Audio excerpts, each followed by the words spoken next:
When we were gonna have our firstborn, it was a mixture of excitement and nervousness. The delivery went smooth, and Aurelia was finally here. At 10 days old, I started to notice these little bumps above her eye, and we noticed she had bruising under her eyes. I remember being called to the emergency room for this cute baby girl, just a couple weeks old. She was a mystery at first. She had abnormal blood counts that looked to us like leukemia, but we couldn't find leukemia cells in her bone marrow or her blood. And Aurelia had a very unusual case where her leukemia cells all clumped together in different parts of her body. And that's how eventually we got the diagnosis of leukemia from biopsying one of those. To hear that Aurelia had aggressive cancer, I think fear of the unknown and anger of the unknown hit me the hardest.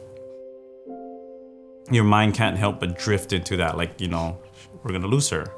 And that's what we were kind of going through. Like, okay, let's stay in the moment, let's do treatment after treatment and just start tackling this thing. The type of leukemia that Aurelia has is a very aggressive one, AML, and it required very aggressive chemotherapy. So she had to be admitted to the hospital and get these courses of chemotherapy, which can have a lot of side effects. I remember Dr. Young coming in and saying that her optic nerves were damaged through the whole process of the chemotherapy and the aggressive cancer.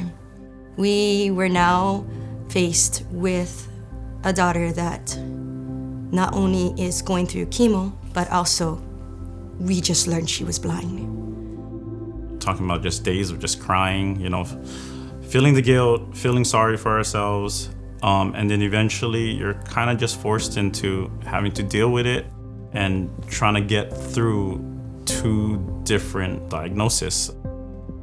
Aurelia finished her treatment and appeared to be cancer-free, and as time went by, we worried less about leukemia coming back.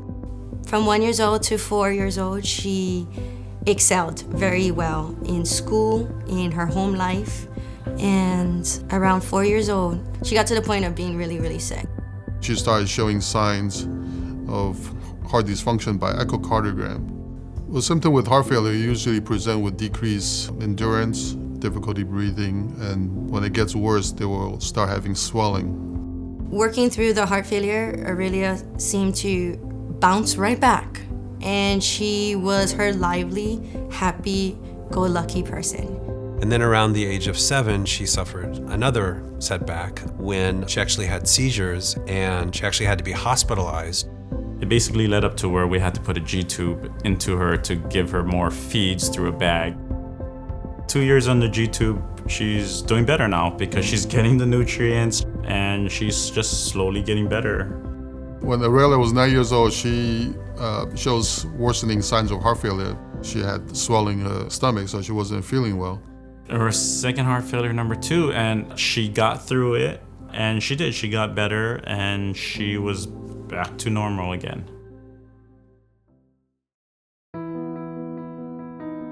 Despite everything that she's gone through, the cancer, the chemotherapy, learning how to navigate a sighted world, 2 heart failures, and only being 11 years old, she is amazing.